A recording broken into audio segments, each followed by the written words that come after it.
Ay guys, may buntag nata interview na tao ron nga usa ka talented na tao. Dulo na ko guys ha. Mo ni siya guys.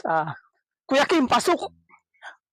Sa lagay ng panahon, dito lang makikita ang kainit ng panahon ay sobra talaga. Parang impyerno na talaga ito. Kaya mag-readers na para mawala ang init. Bugnaw ang mapuli. Oha! Dungkoy, Kuya Jiway, pasok. Hoy, video man siguro niyo. Magkaipit-ipit yun dani ba? Hoy. Tombins. Siligera magbilidyo. Wala na yung kalaong-kalaon ba? Alasa naman tong stilim mo yo. Siligera maglakaw-lakaw. Walang ngitag sa lakaw Bitmaster. So ngayon guys, gagawa kami ng saminto na gawa sa kahoy.